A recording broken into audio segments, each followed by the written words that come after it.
2025년도 이제 정말 얼마 남지 않았습니다. 셋을 내년, 그리고 또 내후년에 자산운용 계획을 세우는 분들이 많을 텐데요. 마침 2026년 투자 포트폴리오 구성을 고민하는 분들을 위해 아주 시의적절하고 흥미로운 분석 자료를 하나 입수했습니다. 제목부터가 아주 직설적이에요. 2026년 내 통장을 지켜줄 배당 요새 구축하기입니다. 네. 오늘 우리가 좀 깊이 파고들 이 자료의 핵심은요. 단순히 2026년에 배당 많이 줄 것 같은 기업 리스트, 이게 아니라는 점입니다. 아, 그냥 목록이 아니다. 네. 여기서 주목하는 건 바로 2026년이라는 특정 시점이에요. 정부의 그 기업 밸류업 프로그램 있잖아요. 그게 어느 정도 자리를 잡고 또 기업들의 주주 환원 정책이 구체적인 성과로 나타나기 시작할 바로 그 해를 조준하고 있거든요. 그래서 단순 고배당이 아니라 기업의 체질 개선과 맞물린 배당의 성장에 초점을 맞추고 있습니다. 아하, 그러니까 단순히 숫자가 높은 기업을 나열한 게 아니라 왜 2026년에 이 기업들의 배당이 매력적일 수밖에 없는지 그 논리적인 근거랑 성장 스토리를 함께 담았다는 말씀이시군요. 바로 그거죠. 은행 예금만으로는 어딘가 좀 아쉬움을 느끼는 분들에게는 정말 구미가 땡기는 이야기일 텐데요. 자, 그러면 이 자료가 제안하는 2026년 배당 요새, 그 설계도를 한번 꼼꼼하게 들여다보겠습니다. 자료를 이렇게 펼쳐보면 가장 먼저 눈에 들어오는 부분이 있습니다. 바로 금융주인데요. 마치 튼튼한 요새의 주춧돌, 그러니까 기반을 다지는 역할로 이들을 딱 지목하고 있네요. 맞습니다. 여기서 키워드는 약속의 이행입니다. 특히 하나금융지주를 첫손에 꼽는데 2026년이 중장기 주주 환원율 목표인 50%의 상붕이 근접하는 중요한 해가 될 거라고 분석하거든요. 와, 50%요? 네, 이 목표 달성을 위해 아주 적극적인 방법을 사용하는데 바로 자사주 매입과 소각입니다. 자사주 매입과 소각. 이게 주주 입장에서는 구체적으로 어떤 이득을 주는 건가요? 그냥 배당금을 더 주는 거랑은 좀 다른 개념인 거죠? 그렇죠. 아주 중요한 포인트를 짚어주셨어요. 회사가 자기 돈으로 시장에 불린 자기 회사 주식을 사들여서 아예 없애버리는 게 소각입니다. 이렇게 되면 전체 주식 수가 줄어들죠. 아, 주식 수가 줄어든다. 네, 그럼 똑같은 이익을 내더라도 한 주당 돌아가는 이익, EPS가 커지고 자연스럽게 주당 배당금도 오를 여력이 생기는 겁니다. 일종의 주주가치 제고를 위한 영구적인 조치라고 볼 수 있습니다. 자료에서는 이런 정책에 힘입어서 하나금융주주의 2026년 예상 배당 수익률을 약 7% 내외로 보고 있습니다. 주식 수를 줄여서 주주들의 지분 가치를 근본적으로 높여준다는 거군요. 아, 이해가 됐습니다. 다음으로 우리금융지주도 약 7%대로 높은 수익률이 예상되는데 이 자료는 우리금융지주를 좀 특별하게 표현하네요. 가격 매력과 배당 매력을 동시에 잡을 수 있는 선택지라고요. 네, 그건 바로 PBR, 즉 주가 순자산 비율 때문입니다. 이 자료에 따르면 우리 금융지주는 여전히 PBR이 낮은, 다시 말해서 회사가 가진 순자산 가치에 비해 주가가 저평가된 상태라는 겁니다. PBR이 낮다는 게 어떤 의미인지 조금만 더 쉽게 풀어주실 수 있을까요? 이게 그 밸류업 프로그램의 핵심과도 연결되는 것 같아서요. 물론입니다.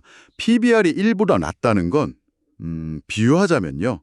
회사를 지금 당장 다 팔아서 정리해도 현재 주가보다 주주들에게 더 많은 돈을 돌려줄 수 있다는 의미예요. 와, 그 정도인가요? 네, 그만큼 시장에서 제값을 못 받고 있다는 뜻이죠. 정부의 밸류업 프로그램은 바로 이런 기업들이 PBR을 높이도록, 즉 재가치를 인정받도록 유도하는 거고요. 우리금융지주가 2026년에도 이 PBR을 끌어올리기 위해서 강력한 주주환원 정책을 펼칠 거라는 게 이 자료의 분석입니다.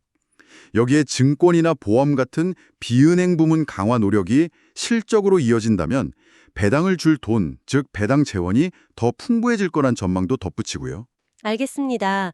저평가된 주가가 정상화될 가능성과 높은 배당을 함께 노릴 수 있다는 거군요.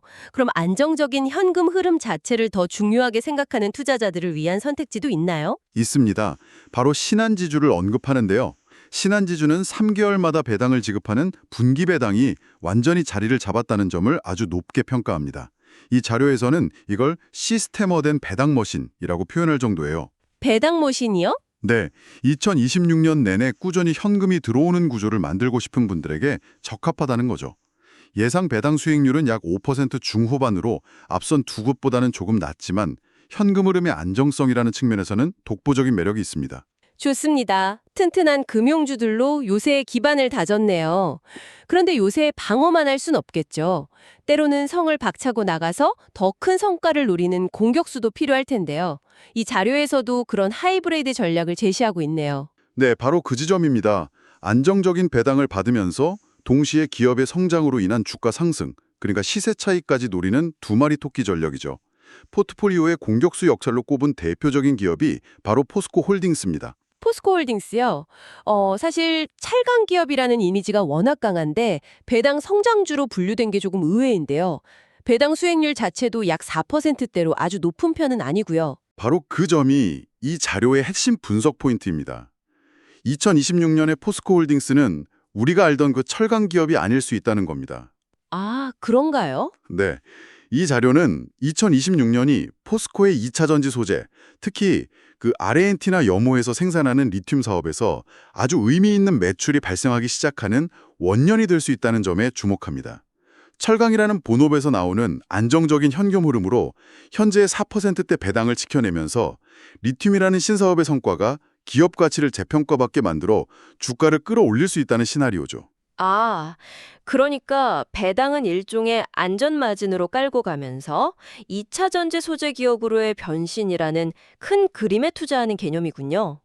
그야말로 배당 주는 성장주라는 표현이 딱 맞네요. 이런 관점의 기업이 또 있습니까? 통신주인 SK텔레콤을 비슷한 맥락에서 분석합니다. 통신업은 뭐 다들 아시다시피 굉장히 안정적인 현금 창출 능력을 가졌잖아요. 이걸 바탕으로 약 6.5%라는 높은 배당을 유지하는 게 기본 전략이고요. 여기에 2026년에는 AI 데이터 센터나 AI 개인 비서 같은 신사업의 성과가 더 가시화될 것이라는 전망을 더합니다. 아, AI가 붙는군요. 그렇죠. 주가가 시장 상황 때문에 빠질 때는 6.5%의 고배당이 든든한 방어막이 되어주고 시장이 좋을 때는 AI라는 성장 동력이 주가를 위로 끌어주는 이상적인 그림을 그리고 있는 거죠. 배당과 성장의 균형이 아주 잘 잡힌 모델이네요. 듣다 보니 가성비를 중시하는 분들을 위한 선택지도 있을 것 같은데요. 물론입니다. 이 자료에서는 현대차 우선주를 그 해답으로 제시합니다. 최근 현대차 실적이 굉장히 좋지 않습니까? 이 호실적을 바탕으로 2026년에는 보통주가 아닌 우선주의 예상 배당 수익률이 무려 7.5% 이상에 달할 수 있다고 분석합니다. 잠깐만요. 여기서 우선주라는 개념을 한번 짚고 넘어가야 할 것 같습니다. 보통주랑은 다른 건데 왜 배당을 더 많이 주는 건가요? 혹시 뭐 투자자가 감수해야 할 부분은 없나요? 좋은 질문입니다. 우선주는 말 그대로 배당이나 회사 청산 시의 자녀 재산 분배에서 우선적인 권리를 갖는 주식입니다. 그 대가로 주주총회에서 의사결정에 참여할 수 있는 의결권을 포기하는 거죠. 아, 의결권이 없군요. 네. 그래서 경영 참여에는 관심 없고 오로지 배당 수익에 집중하고 싶은 투자자들에게는 아주 매력적인 선택지입니다. 주가는 보통주와 비슷하게 움직이는 경향이 있는데 배당은 훨씬 많이 받을 수 있으니 가성비가 높다고 평가하는 겁니다. 알겠습니다. 금융주로 든든한 기반을 다지고 성장주로 공격력을 더했습니다. 그렇다면 이번에는 시장이 아무리 흔들려도 내 포트폴리오를 굳건히 지켜줄 미들맨 같은 역할도 필요할 텐데요. 이 자료에서는 그런 종목들도 따로 짚어주고 있죠. 네. 요새 병기고 혹은 방패라고 할 수 있는 종목들입니다. 투자자들에게 예측 가능성을 높여주는 기업들이죠. 대표적인 사례가 KTNG입니다. 이 자료가 KTNG를 주목하는 이유는 아주 명확해요.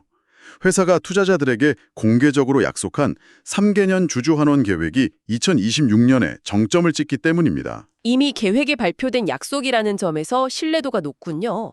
구체적으로 어떤 내용인가요? 3년간 약 1조 8천억 원의 현금 배당을 지급하고 추가로 1조 원어치의 자사주를 매입해서 소각하겠다는 계획입니다. 와, 규모가 엄청나네요. 이 계획의 마지막 해가 바로 2026년이죠. 계획대로만 진행된다면 2026년에 주주들이 실제로 체감하는 총 주주 환원율은 역대급이 될 것이라고 자료는 분석합니다. 예상 배당 수익률은 약 6% 수준으로 보고 있고요. 정말 계획된 약속이네요. 이런 예측 가능성 외에 기업 자체의 특성 때문에 흔들리지 않는 안정감을 주는 곳들도 있을까요? 물론입니다. 그 대명사로 기업은행과 맥쿼리 인프라를 꼽습니다. 기업은행은 국책은행이라는 특수성이 있죠. 경기가 어려워져도 정책적인 역할을 수행해야 하기 때문에 이익 방어력이 아주 탁월합니다. 아, 그렇죠. 그래서 이 자료에서는 기업은행을 포트폴리오의 현금 인출기라는 재치 있는 별명으로 부릅니다. 예상 수익률은 약 6.5%로 제시하고요. 맥쿼리 인프라는 아예 연금 같은 성격이 강하다고 표현했네요. 이건 어떤 의미죠? 맥쿼리 인프라는 우리가 일상에서 이용하는 인천대교, 우면산 터널, 도시가스 같은 사회 기반 시설에 투자하는 회사거든요. 이런 자산들은 경기가 좋든 나쁘든 상관없이 꾸준하고 안정적인 현금 흐름을 만들어내죠. 여기서 나오는 수익을 투자자들에게 분배금 형태로 돌려주는 겁니다. 아, 구조 자체가 안정적이군요. 네, 여기에 더해서 2026년에 시장금리가 본격적으로 인하 국면에 접어들면 맥쿼리 인프라가 돈을 빌리는 데 드는 이자 비용이 줄어들어서 투자자에게 돌아갈 분배금이 더 늘어날 수 있는 구조적인 장점까지 있다고 분석합니다. 예상 분배율은 약 6.2%입니다. 마지막으로 보험업계의 절대 강자인 삼성화재 우선주도 이름을 올렸습니다. 보험업은 금리 변동에 좀 민감하지 않나요? 맞습니다. 하지만 이 자료는 삼성화재의 경우 조금 다르게 봐야 한다고 말합니다. 특히 IFRS 17이라는 새 회계 기준이 도입된 이후에 진짜 실력이 드러났다고 평가하는데요. IFRS 17. 아, 보험사 실적 발표 때마다 나오는 용어인데 사실 매번 헷갈립니다. 이게 왜 삼성화재의 안정성을 증명하는 근거가 되는 건가요? 아주 간단하게 비유하자면요. 과거에는 보험사가 미래의 고객에게 줘야 할 돈, 즉 보험금을 현재 가치로 넉넉하게 쌓아두지 않아도 이익을 부풀릴 여지가 좀 있었습니다. 아, 하지만 IFRS 17은 미래에 나갈 돈을 아주 보수적으로 깐깐하게 미리 다 빼놓고 진짜 남는 이익이 얼마인지를 보여주는 방식입니다. 일종의 스트레스 테스트 같은 거죠. 삼성화재는 이 새로운 기준 아래에서도 압도적인 이익 체력을 증명해냈고 이걸 바탕으로 금리가 어떻게 변하든 상관없이 꾸준한 고배당 기조를 이어갈 것이라는 게 이 분석의 핵심입니다. 우선주 기준 예상 배당률은 약 6.8%로 제시되었습니다. 자, 이렇게 요새의 기반인 금융주, 공격수인 하이브리드, 그리고 방패 역할을 하는 안정성 주까지 모든 구성 요소를 살펴봤습니다. 이 모든 정보를 종합했을 때 이 자료가 궁극적으로 전하려는 메시지는 무엇일까요? 이 자료의 작성자가 남긴 한 문장이 모든 걸 요약해 주는 것 같습니다. 배당은 기다림에 대한 보상이다. 기다림에 대한 보상이다. 네. 여기서 중요한 건 단순히 기다림이 아니라 그 배당이 나오기까지의 구조적 성장기 또는 체질 개선기에 주목해야 한다는 겁니다. 정부의 정책과 기업의 주주 환원 의지가 강하게 맞물려 돌아가는 지금 같은 시기에는요. 하루하루의 주가 등락에 흔들리기보다는 2026년에 내 계좌에 실제로 들어올 확정적인 현금 흐름을 상상하면서 꾸준히 수량을 모아가는 전략이 유효하다는 것이죠. 그리고 그 배당금을 다시 투자해서 복리 효과를 노리는 건 기본이고요. 좋습니다. 그럼 이제 이 분석을 바탕으로 실제 투자를 고려하는 분들을 위해 마지막으로 꼭 확인해야 할 현실적인 체크리스트도 정리해주고 있네요. 네. 아무리 분석이 좋아도 꼭 짚고 넘어가야 할 부분들이죠. 첫째, 오늘 언급된 모든 배당 수익률은 현재 시점에서의 추정치라는 점입니다. 실제 배당금은 2025년 최종 실적에 따라 얼마든지 변동될 수 있습니다. 그렇죠. 추정치일 뿐이죠. 둘째, 배당을 받으려면 특정 날짜까지는 주식을 보유해야 합니다. 흔히 말하는 배당 락일 이전에 매수해야 한다는 점을 꼭 기억해야 하고요. 마지막으로 배당금에는 15.4%의 배당 소득세가 붙는다는 사실입니다. 세금을 떼고 난 후에 실제 수익률을 계산하는 습관을 들이고 가능하다면 절세 혜택이 있는 ISA 계좌를 활용하는 것이 현명하다고 조언합니다. 정말 A부터 Z까지 꼼꼼하게 짚어주네요. 오늘 이야기를 쭉 듣고 보니 2026년의 배당 투자는 과거와는 전혀 다른 게임이 될 거라는 생각이 듭니다. 맞습니다. 오늘 살펴본 기업들의 가장 큰 공통점은 바로 변화입니다. 전통적인 금융사가 주주 환원의 아이콘으로 변신하고 있고 철강 회사가 2차 전지 소재 기업으로, 통신사가 AI 기업으로 진화하고 있습니다. 그렇다면 우리가 2026년에 받게 될 배당은 단순히 현금 그 자체가 아니라 이런 기업들의 성공적인 변화에 대한 증표이자 보상이라고 해석할 수도 있지 않을까요? 변화에 대한 증표라 정말 멋진 표현이네요. 그럼 오늘 분석을 듣고 계신 분들께 마지막으로 생각해 볼 만한 질문을 하나 던져보면서 마무리하면 어떨까요? 오늘 언급된 기업들 외에 지금은 눈에 띄지 않지만 2, 3년 뒤 우리에게 이런 변화의 증표를 안겨줄 또 다른 기업은 어디일지 각자의 포트폴리오 안에서 그런 숨은 보석을 찾아보는 건 어떨까요? 그 과정 자체가 아주 흥미로운 투자의 여정이 될 것 같습니다.